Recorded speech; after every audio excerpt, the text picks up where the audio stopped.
With the Sunday papers predicting a return to Westminster of Andy Burnham, Shabana Mahmood doing the keynote interview at the annual Tony Blair Christmas gig, and Wes Streeting featuring as the main interview in the new Statesman's final issue of the year, what can Keir Starmer do to stop the speculation about his leadership?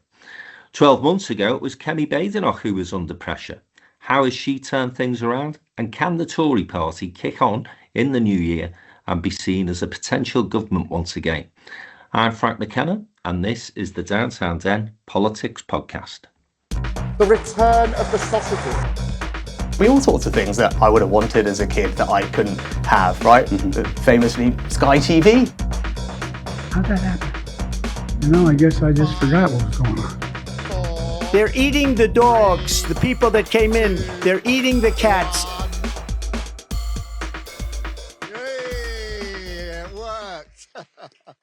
So welcome back to the Downtown Den Politics Podcast, and this week it's just Joe Phillips and me, Frank McKenna. Jim Hancock is away once again, sunning himself with his triple lock pension and no doubt catching up with some old friends from the 30s and 40s who covered the Second World War. And we were speculating off air that we might be talking about the Third World War, but we're not going to depress you this soon before Christmas, and we're going to focus our attention on the two main political parties, or at least they are in Parliament anyway, and that is Labour and the Conservatives, and begin with what has been a fairly miserable 12 months for Labour and Keir Starmer, possibly, Joe, even more so for the Prime Minister, because his poll ratings are on the floor. He is the most unpopular Prime Minister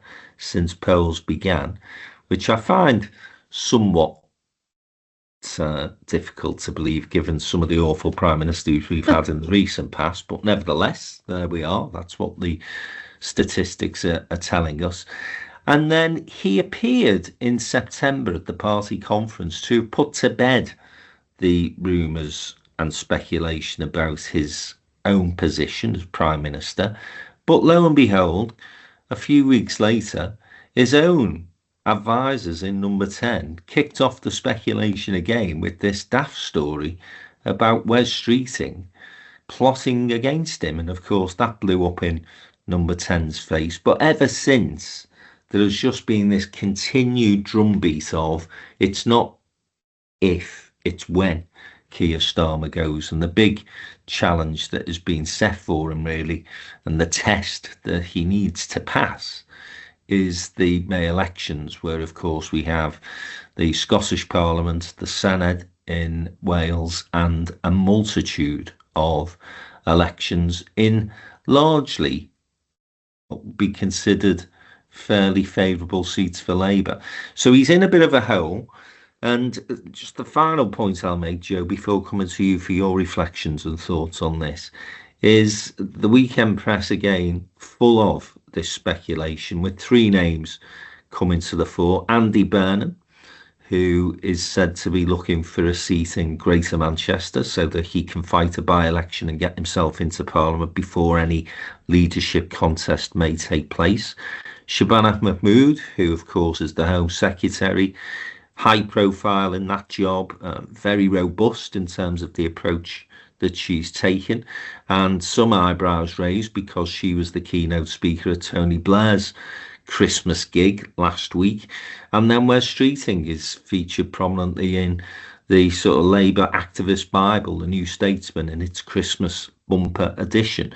Then, of course, we have Angela Rayner, who is on the sidelines and potentially making a comeback in the new year to the cabinet. So all of these things, all of this noise going on around Starmer. And I think, Joe, that it's genuinely going to be a problem for him in the new year. And those May elections are going to be crucial. Yeah, absolutely. And unfortunately, there is nobody in Number 10 who appears to have got a grip on this. They let these stories run.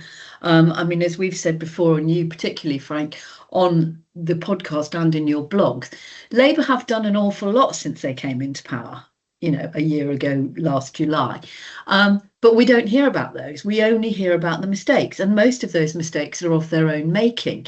And so, they are still appallingly bad at communications. And as we've said before, Starmer is doing brilliantly on the world stage. I mean, today, while we're recording this, he's in Berlin. But, whilst he's doing that, there's nobody apparently controlling the chickens who are running around as though their heads have been bitten off by a fox. And, all of this speculation is not helpful. I mean, it's not particularly helpful for either Andy Burnham or Wes Streeting or Angela Rayner, actually. Andy Burnham's got a big job to do. Wes Streeting's got a huge job to do. He's the health secretary. Here we are coming up to Christmas. Hospitals are bursting at the seams. Flu epidemic absolutely rampaging, and the doctors' strike still ongoing at the moment. So, all of these people have got other things that they should be thinking about. And the real problem is that actually, even if you change leader now, and there is no obvious candidate, because Shabana Mahmood will, for many people in the Labour Party, be seen as too right-wing. Angela Rayner will be seen as too left-wing and possibly, soiled goods. And Andy Burnham, would he actually be then seen to be disloyal and breaking promises that he'd said he'd say in Manchester? So, there's all of that stuff. And there is absolutely nothing, Frank, that would say another person at the top would change the fortunes overnight, because they would still have to deal with the big issues. And the huge issues are the walloping great debt that we've got, the broken public services that have been or are the result of 14 years of Tory mismanagement and neglect, the chaos around the country. And people are impatient, they want to see something instant. And unfortunately, that doesn't happen in the real world. But what we do keep seeing is a sort of a false start. Oh, that looks promising. And then you find X. Now, if you look at the positives, whether or not you like the new livery is neither here nor there. But actually, movements on trains, if they get these new train services running, that is going to make a real tangible difference to people within days, within weeks. If people can actually get to work, get to school, get to college, get to doctor's appointments, whatever, then that actually is something people go, oh, that's better, that's good. If you can begin to feel and begin to see things, but you've of course have got huge problems over the cost of living, which the government can't particularly control, but it can control things like business rates. And we've seen and heard from so many small businesses saying, the rise in business rates alongside increasing the minimum wage and employers' national is just killing us. So, it wouldn't make any difference, frankly, if you got Mother Teresa back from the dead and put her in charge of the Labour Party. I don't think it would change anything. And I think the Labour Party, it's more complicated than the Tories when they get rid of a leader. But I don't think the British public have got the appetite. What they need to do is number 10 need to get a grip, and whoever is in number 10, well, hello, Morgan McSweeney, they need to get a grip on this and say, concentrate on your bloody jobs. This is what you need to be doing. And as you and I both know, Frank, we've been around long enough. People will speculate. People will, stir it up. We're going into a Christmas period. There's nothing particularly tangible. So this will carry on for the next few weeks. Starmer's got to do something bold, and he's got to do it quickly. Now, there are some commentators you probably saw over the weekend saying, and the best thing he could do is to come out, really clearly and say, right, we want to go back into Europe, whether or not it's a, full fat membership or customs union or whatever. That is what we're working towards, because the people who are against that are going to be against it anyway. And actually, that's what he needs to do, because all of this tinkering around the edges and then it gets stopped. We've seen the head of the external head and consultant who was helping on planning reforms has just stepped down after only 4 months. So where does that leave, steamrolling planning reforms to get 1.5 million houses built? And you keep seeing this sort of, that's great. No, we've got somebody. Oh, no, they've just gone. I mean, honest to God, I speak to you, Frank, as a lifelong West Ham fan, and I feel at the moment the government is about where West Ham are. Yeah, I think that the the problems, the challenges, difficulties Labour have faced have been well rehearsed on the podcast in terms of that communication piece, as you say. I think the big problem that Keir Starmer has, though, and this is becoming increasingly evident, I think, is that he doesn't really have politics in him. I think that there was a feeling within Starmer's team that you could simply take over from the Tories, and if you managed it more efficiently and effectively, then that will basically make it a much better government, and people would then give you some time and be patient for that change that Labour promised.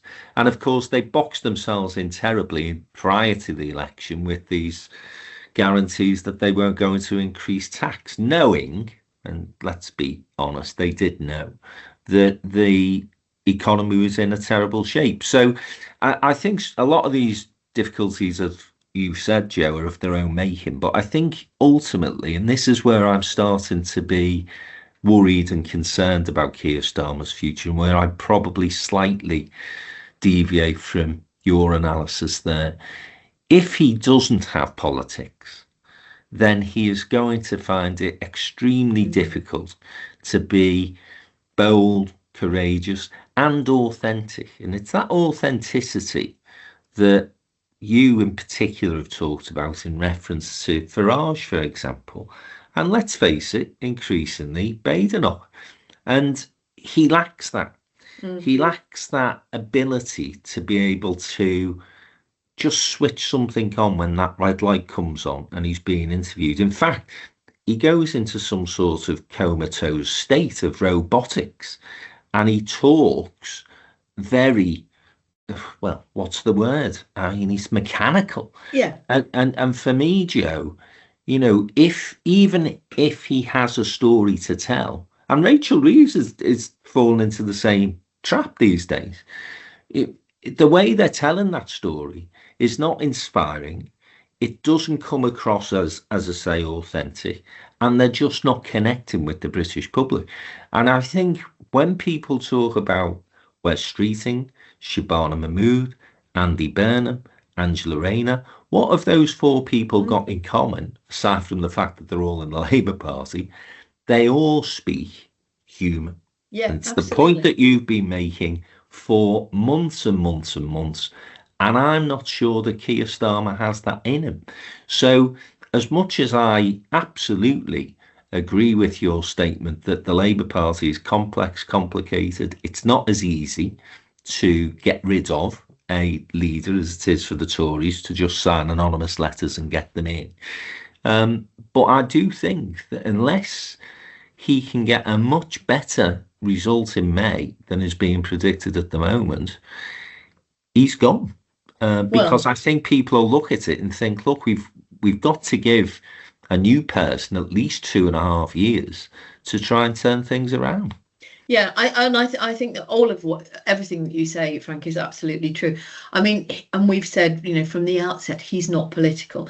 Now, Gordon Brown, who you and I both knew well, never had the charisma of Tony Blair, no. But he was political to his toes, and he was in private, he was incredibly charismatic, but he was prepared to do difficult things, and you think of the effect that he had after the 2008 financial crash. I mean, he pretty much saved the Western economy by actually going, right, let's all get together, let's sort this out.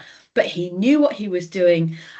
He'd got something. I mean, it wasn't charisma in the same way as Tony Blair or even Johnson or Farage, if you like. But he did have something. He had a gravitas. He had the presence, Joe, didn't he? And presence, exactly. He walked into a room. But he also spoke human as well. Yes. Yeah. And I think you're absolutely right. I mean, you've got Rachel Reeves and Keir Starmer. They're like Lego figures. Down to their hair, actually. And you just think, what do you do at home? How do you speak to people at home or on the football pitch? Or and I'm sure Keir Starmer's a, really nice bloke, and people tell me Rachel Reeves is lovely, but they just can't get it across. And there's no amount of media training, even geniuses like me or Jim or Kevin, we couldn't train them out of this because it is so embedded. And I think what I'm hearing increasingly from, people across the piece, even people who, aren't particularly political, they just get this feeling that nobody's listening. And I think that interview you referenced, Frank, the Wes Streeting interview, where he talked about the maintenance man or the maintenance government, that's what people feel. And it's that feeling of, you're hanging on the phone. Have you thought you can do this online? Have you thought you could do, and the music plays and then you get through to somebody and they go, yes, well, we'll be in touch, and there's that feeling, it's that sort of pushback that they don't understand business. They don't understand the rural economy. Interesting, 13 Labour MPs voted against the government, and you've got the heir to Dale Campbell Savers, really speaking up for farmers and rural communities and then losing the whip because of it. So, you've got all of that and you've got this feeling that they're just not listening.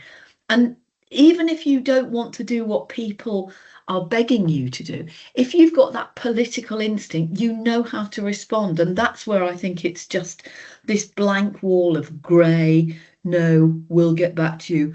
We are very busy at the moment. Your call might take, and I don't see that there's any chance of a turnaround by May. I think it can only get worse, actually. If you look using May as the tipping point, I can't see that it's going to get any better. I think it's got to be, the milestone to which Starmer sort of sets himself his objectives, whatever those objectives are. I think that inability to be empathetic is a problem, because neither Rachel or Keir come across as particularly sympathetic to the challenges that people face. Now, I've had the opportunity of speaking to both of them in private conversations, Rachel in particular, and they are really, really nice and engaging people. And I take the point about media training. I think they've been overtrained. Yeah, exactly. I think they've got to the point that Neil Kinnock got to, where they've got so much crap in the head from their advisors and reading whatever's the latest headline in the Daily Mail, the Daily Telegraph or the Spectator, that they're scared of what their own beliefs and politics are. Mm-hmm. And whether you say that Keir Starmer is political with a big P, and I think both of us would agree he isn't, he's certainly got good instincts in terms of where politics should be in this country. And yet, on the European question, he's being dictated to by a right-wing media that is never going to give the Labour Party its support. So, as you rightly said earlier, why worry about those people and those voters, an increasingly short number of voters who think it's a good thing for us to have severed links with the European Union? I think the other thing I'd say, in terms of the wider point here, is that, we've ended up the situation of inheriting 14 years of mess from a Conservative government, and in 16, 17 months, making people think, oh, it wasn't that bad after all. Yeah. So when you say the British people are fed up with changes of Prime Minister, I'm not sure that's true. In fact, I think that the British public itself needs to look in the mirror, because we've almost got to this position of Prime Ministers being chosen by fucking Tinder. It's like swipe left and see if you can get a better one, because we've been through so many. And when is somebody going to stand up? And it could be Starmer, who says, this chaos needs to stop. And by the way, do we think it's a coincidence that we've had 999 prime ministers since the Brexit referendum? This is what's created the vast majority of the chaos. 100 bits. Stop going on about 14 years of Tory rule, because people have stopped listening to that. They're sick of hearing that. But what you can be saying to people, because you can do something relatively quickly about this, is leaving the European Union has cost us north of £100 billion in terms of our economic growth. It's costing us at least £40 billion in terms of tax take every year. That would sort our economy out overnight. So let's get close to them. Let's do what is required. And if it means taking a few of those rules that nobody bloody knew about before Johnson Farage started wanging on about them, and half of them were made up by those two clowns, let's start to do something, as you say, Joe, bold, courageous. If he doesn't do that, then as much as I know the Labour Party is frightfully poor at ditching bad leaders, for goodness sake, we stuck with Ed Miliband to go through an election defeat. We took Corbyn through 2 general election defeats. You know, we're not great at doing people in, even when they're so poor as performers, as leaders. But Starmer, I do think, has got 6 months to save his premiership. Yeah. Well, I think it's bigger than that, Frank, because I think if he fails and carries on. I mean, I was talking to somebody yesterday and we said, this feels like a government that's been in power for 15 years. They feel tired, they feel lacking in energy, in ideas. They're just shuffling the pack, you know, the dog-eared cards. And there's nobody that you actually want to listen to. You know, they just come out with what sounds like, as you say, you know, media-trained quotes. So they've lost their navigation system, which is, who am I talking to? You know, who are you talking to? Are you talking to a bloke in the pub? Are you talking to the person you sit next to at work? Are you talking to your granny? You know, who is the person that you're talking to? It's got to be a human person, not because you can't please the Daily Mail and the party and the constituents and the lobbying groups, whether they're business or, you know, whatever they are.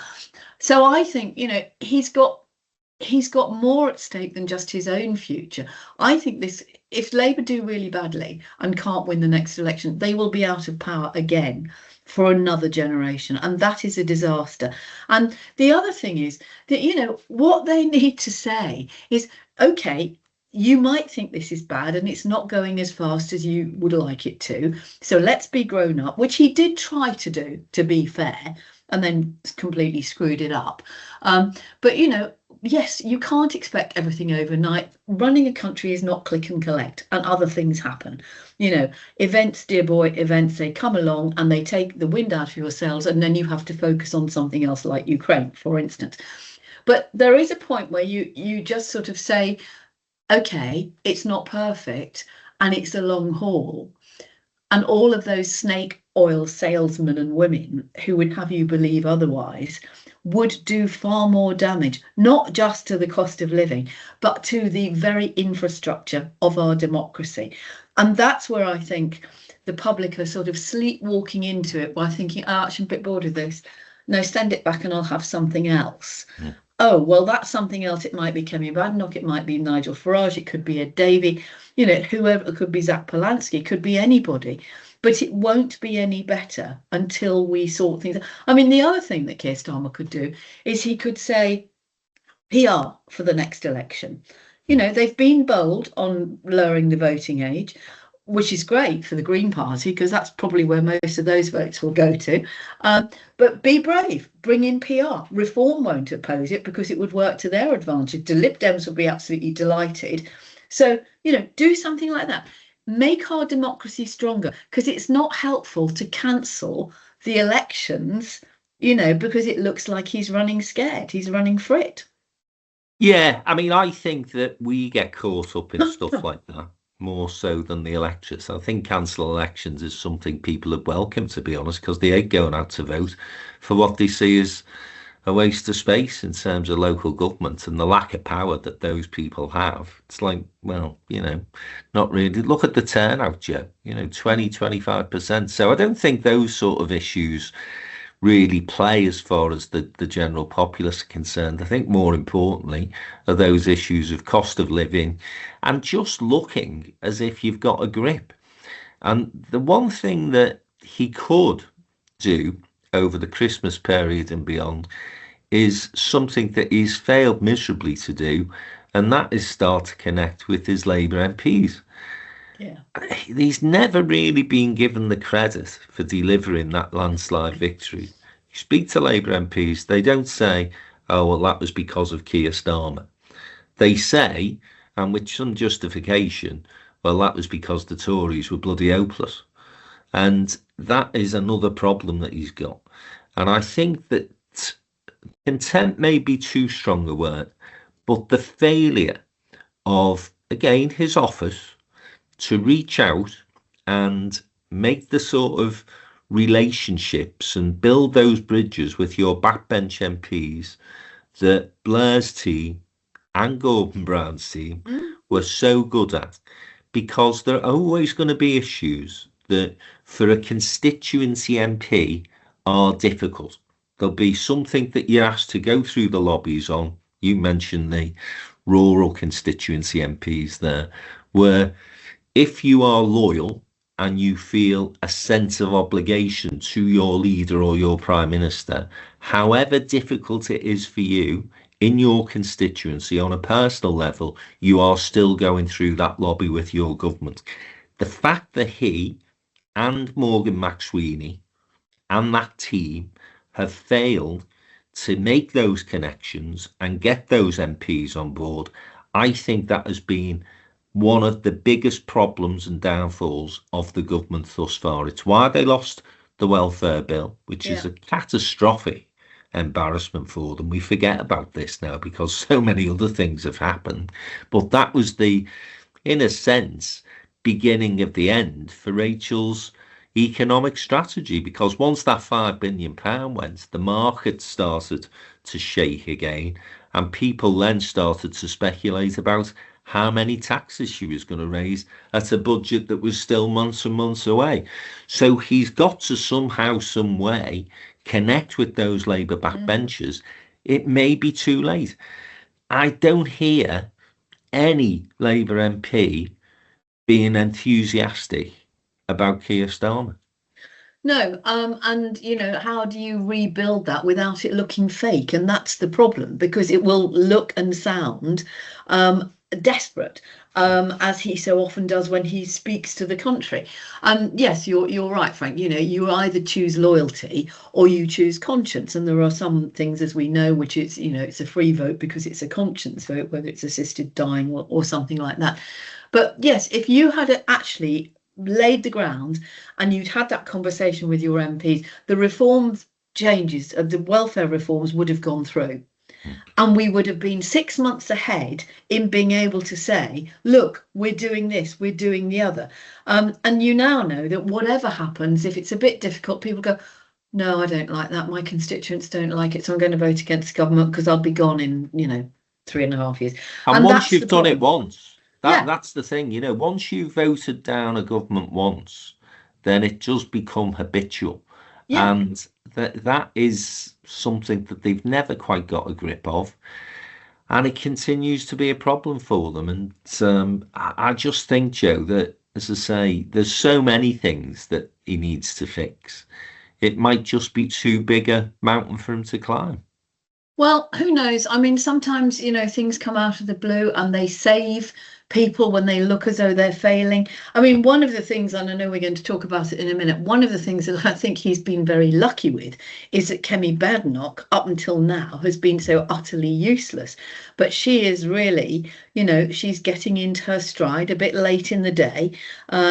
She's not out there as the most popular person, but she's beginning to look more plausible. Well, that is a great segue, Joe Phillips, into our next conversation, because if there is any consolation for the Prime Minister, then it's that his opposite number, the Leader of the Opposition, was looking like toast this time last year. Everybody assumed that she was going to stumble through conference only to be challenged by Robert Jenrick and he would take the reins. Instead, she's had a little bit of a bounce in the polls, but she's certainly improved performances of Prime Minister's questions and indeed on the media. So after the break, we're going to be talking about that mini Tory revival, and does it have momentum to the point where they could become seriously considered as the next government once again. Stay with us, we'll be back in a minute.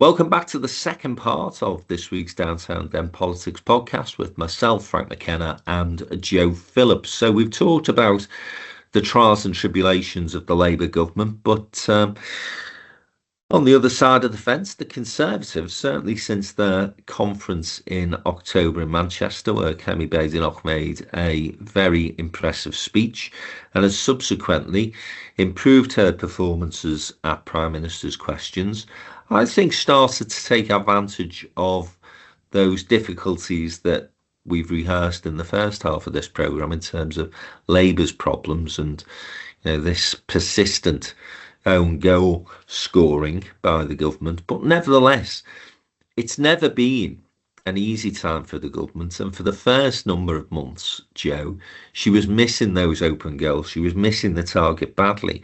All of a sudden, something seems to have clicked, and Kemi Badenoch is now being spoken about within the media, which is important as far as this particular conversation is concerned, as a serious leader of the opposition, and potentially more important, and this is something listeners may not necessarily be aware of, but her own troops in Parliament are thinking, actually, she's doing a good job.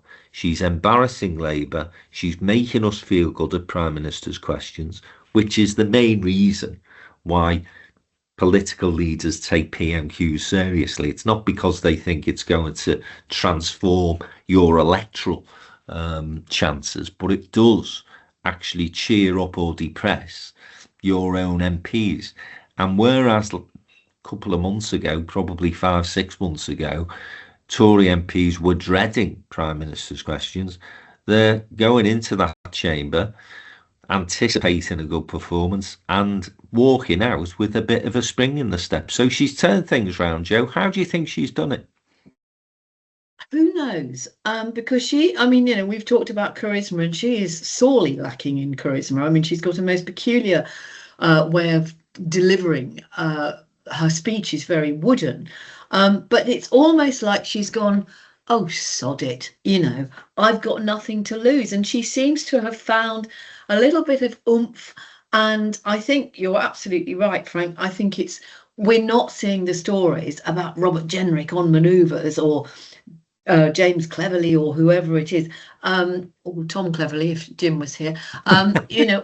What you actually see is somebody who, and I think I said it last week, she seems more comfortable in her own skin. And I think, if you can go into PMQs, I mean, she was absolutely bloody awful. And we're talking about across the board, we're talking about politicians where the bar is so low.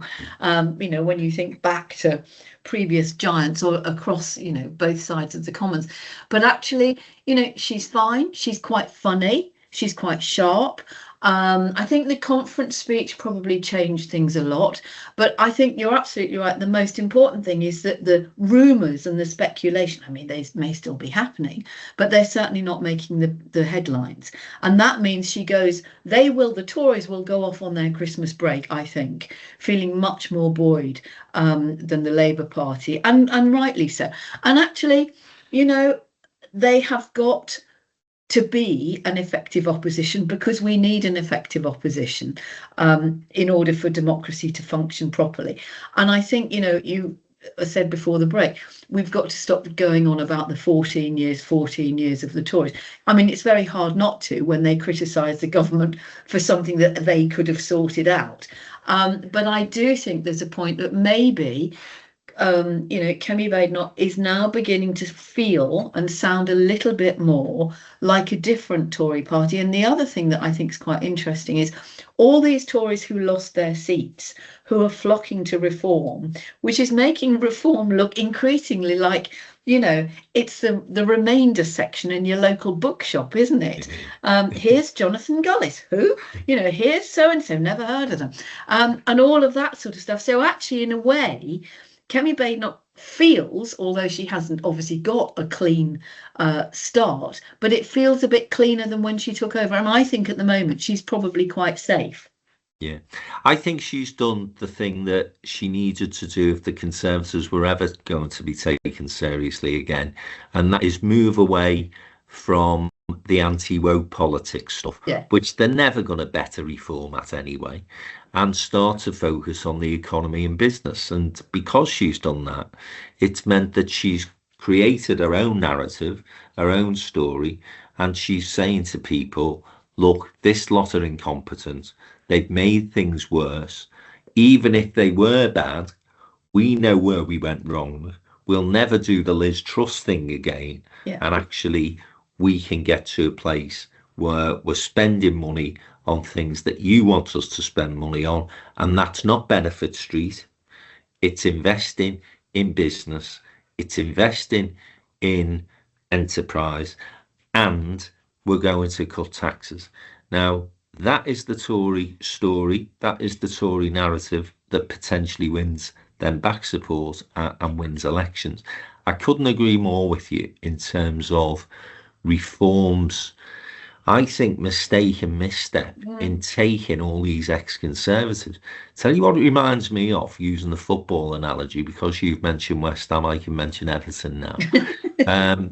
When Walter Smith was Everton's manager, we signed David Ginola, we signed Paul Gascoigne, we signed Richard Gough. These had all been superstar players. But of course, by the time they came to Everton, they were all on Zimmer frames. You know, they were all sort of way past their best. And, you know, we may have sold a few shirts, I guess, in the club shop. But as performances went, they were well shot. And, you know, Reformer reminded me of that sort of tired, banged out, clapped out Walter Smith Everton team. And I do think it's starting to impact. And I wonder whether two things have happened at the same time here to really cheer the Conservative troops up. One is that Kemi Badenoch's performance has improved. But secondly, Reform appear to have peaked. And we also said last week about Nigel Farage being very tetchy in terms of this attack, comments he made when he was a schoolboy. Well, you know, news for Mr. Farage, as the election gets closer, you're going to come under much greater scrutiny than that. And if you continue to come across as this spoiled brat of a, well, not even middle-aged, a beyond middle-aged man, then that's not really going to play into the great British public. So I think there's a lot of things happen, Joe, that have helped Kemi Badenoch. Labour's demise, Reform peaking, ex-Tories who, as you say, nobody's really heard of, or if they have, they're not very impressed by them. But let's give credit where it's due. She has herself, I think, improved her own personal performance and got a message that her and her party can take forward. And this is probably what the government have not been able to do in 16, 17 months. You know, what is the thing that you want us to go out on the doorstep and sell here? Because I'm not quite sure what it is. Whereas the Tories now have said, right, we're pro-business, we're low tax, we're going to grow the economy. Yeah, exactly. That's it. Keep it simple. You know, and that is part of the problem, that the government has tried to be all things to all people and managed to piss off absolutely every section of the community. And I think you're absolutely right. You know, it's interesting. Nicholas Soames is going out as chairman of CBI, or British Chambers of Commerce, you know, one of those business organisations. And, you know, he's been relatively, you know, he's the sort of old-fashioned middle of the road Tory, but he gets business, and he said, this government does not get business. And I think, you know, that is where the heart of so many things lie with what's wrong in the country. And, you know, you've spoken quite poignantly about, you know, your former, where you grew up in Skelmersdale, you know, and you could replicate that across the country of boarded up shops, cheap vapes, nail bars, Turkish barbers, all the rest of it. And people see that, it makes them feel depressed. And then, you know, the local paper's got, somebody's going to open a new restaurant, and 6 months later they're closed. You know, and it's all of that sort of stuff. And I think if Kemi Badenoch is focusing on, you know, that's a core issue, forget all the other stuff, concentrate on that, those people will support you because they'll believe in you. And the other thing that I think is quite interesting is, whilst all those tired old, I've never thought of Jonathan Gullis and David Ginola in the same headspace, because I always thought David Chiddler was rather attractive, even as he got older. But anyway, let's put that image out of my head. Listen, he was easy on the eye. Yes, You know, easy on the but eye. I know. hell, he was a crap footballer by the time he got to It Goodison doesn't Park. matter. I tell you what, Thierry Henry, I've never seen a man who can wear knitwear like Thierry Henry. But that's for another day. Anyway, Francesca's laughing. She probably doesn't even know who Thierry Henry is. But I think what's interesting is there are some new voices within the Conservative Party. People like Katie Lamb, for instance, only elected last year. Now, whether or not you like what she's doing or what she's saying, she's different. She doesn't look stale. She's not tainted by Boris Johnson and Liz Truss. And what I hear on the ground is that a lot of these new Conservative MPs are really working hard in their constituencies. And that, you've got time to do that when you're in opposition. And actually, you can build an awful lot of goodwill if you're dealing with those questions and queries and things and sorting it out and helping people and being seen to listen. That goes an awfully long way over the next 2.5 years to shore up a bit of a base, and people go, well, I've never voted Tory, but he or she's been a good MP. That's huge. Yeah, you will pick up, 1,000 or so votes, and in tight seats, and there could be a lot of them next time because of this multi-party system we've ended up with. That will be important. The incumbent could pick up, as you say, 1,000 or so votes, and Labour MPs should be remembering that as well. I'm sure many of them are. But going back to your point about business, I think this is incredible, actually. I don't think, I know that Labour isn't anti-business, right? I know. Because I know enough of the ministers and I know enough of the MPs to understand and appreciate that they want business to do well. They know that to grow your economy, business needs to thrive.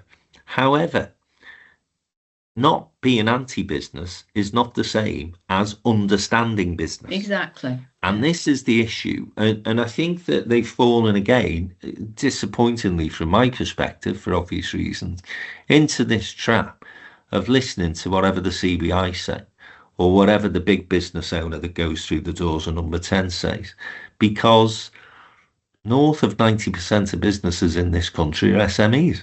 Exactly. They're not the big businesses. And so if you're introducing a raft of employment law legislation changes, then, the big boss may go into Downing Street and say, well, we could do without it, but we'll find a way around it. We'll just hire an extra 10 people in HR. And if people come along with difficult claims, we'll just pay them off at $3,000 a pop. And if you're a massive multinational company, then of course you can do that. But if you're little old downtown in business, then they're the sort of things that are just impossible for you to be able to cope with and have the resource to sort. So there's those sort of issues. The other thing was on a call a few days ago with somebody, very senior member of the Labour Party's team, and we were talking about the tourist tax, which is something that they've introduced to basically offer as a sop to mayors.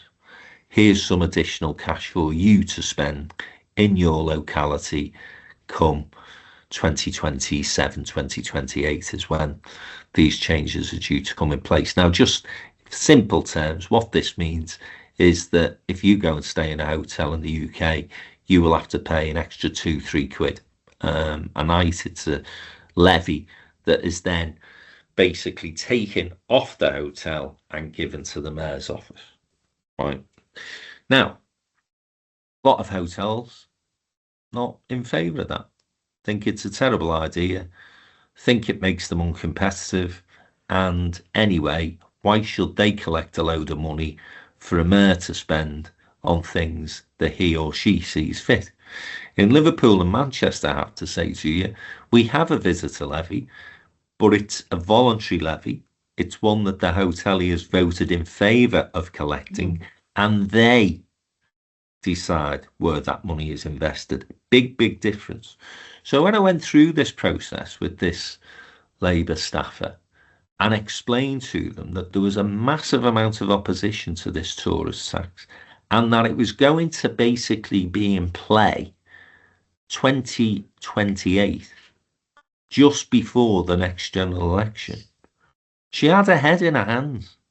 They're not seeing No. the consequences of these policies and actions, as you said, Joe. They pissed everybody off, Yes.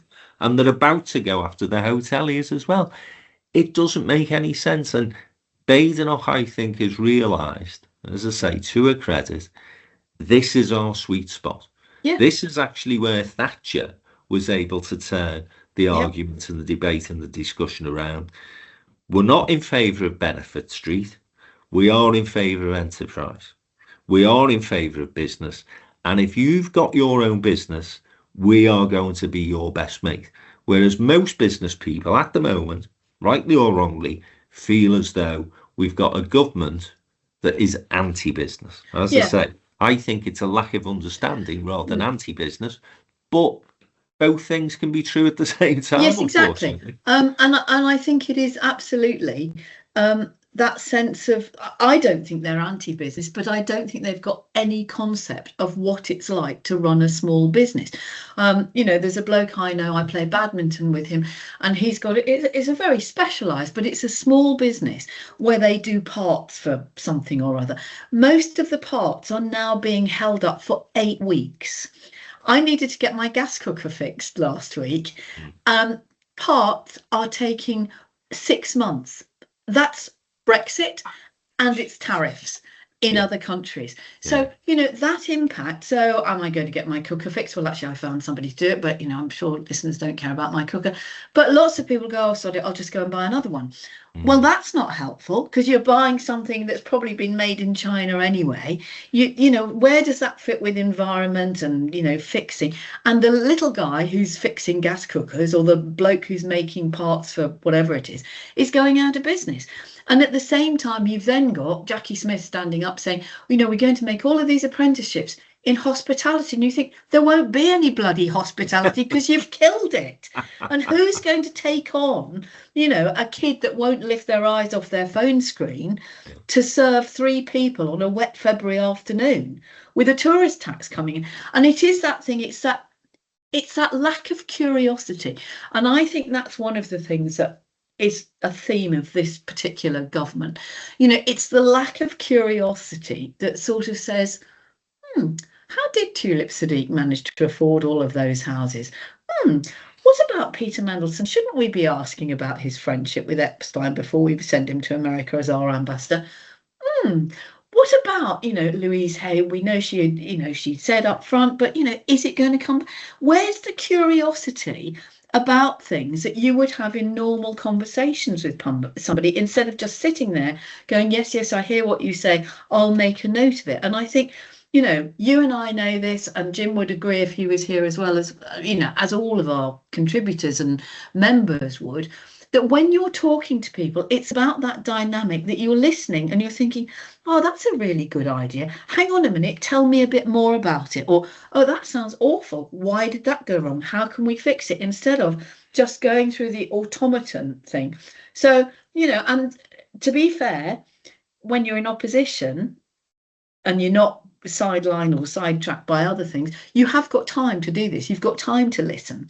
You can go to meetings, you can talk to local business groups or whatever they are, which maybe you don't have the luxury when you're in government. But I would think that every single Labour MP needs to go out over the Christmas period and listen.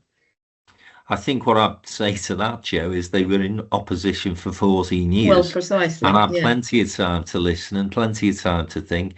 And I know from my experience, because I put many of the buggers in front of many businesses, that they were told that if you just totally scrapped 0 hours contracts, for example, then that is going to cause problems, not simply for the employer, but for the employee as well, because there's many people who like flexible working. Yeah.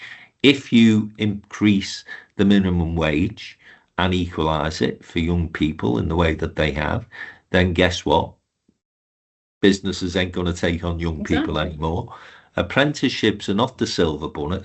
They're not a panacea, because apprentices at the moment tend to come from the people who are economically challenged, and therefore, again, that is difficult for small businesses to participate on as a scheme.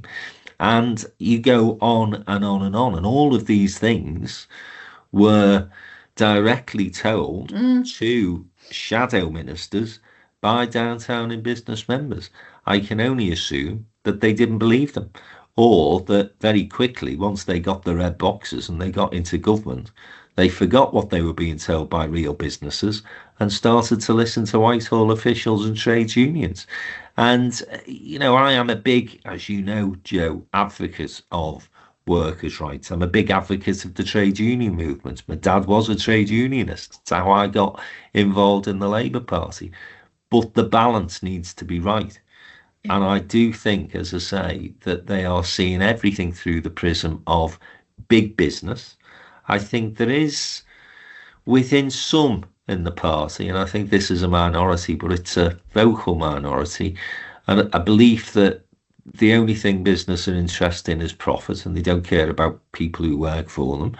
Well, again, we might just be fortunate in terms of the cohort and network of people downtown and business work with, but they do care about their teams, their staff, the people that work for them, because that's the way you make your business thrive. Even if you're not philanthropic, even if you haven't got a particularly big social conscience, you do understand and appreciate the economics are that if my staff are happy, then my business is going to be better. Well, exactly. So there's an awful lot of this stuff that apparently Labour MPs and people who work in and around them think about business that's simply not true, don't make any sense. So you're right, Joe, they do need to start to listen, but they need to start to listen to the people who make stuff happen, and that's the SME sector. Let's see what happens in the new year and if there's a bit of a change of tack. I think Peter Kyle, by the way, has started to listen, because he's trying his damnedest to use the Lords as an excuse to dilute some of this employment legislation. And it is only a dilution. There are some of the changes that are being made that are absolutely essential. The thing that P&O did, for example, disgraceful. Disgraceful. But why do we know about what P&O did? Because they're the only ones that did it. Yeah, the reason it was a big story I was because they were the only ones who did. I don't know of another business that has done the same sort of thing. I'm sure there are people out there who are unscrupulous and who need to be checked, but don't throw the baby out with the bathwater. No, and exactly. The legislation that I think there was a mention of that I would absolutely welcome, drives me mad, is these business owners who go pop owing HMRC usually, which is us, right? People say, oh, it's only the taxman. That's us that they owe the money to, right? Thousands and thousands of pounds. And then the next day they pop up, as you know. So ABC Limited goes pop, only for the same buggers to turn up the next day as ABCD Limited. And they just continue trading. All the debts have been wiped out, as I say, largely with HMRC, but sometimes with suppliers left as well. And of course, the workforce. Those are the issues that people in business would absolutely get behind, because nobody likes to see that sort of thing happening. Put those things front and centre. Stop going on about, I would suggest, relative crap that might make you feel good as a Labour MP, but when it comes to your main mission of economic growth, is actually going to have the absolute opposite effect.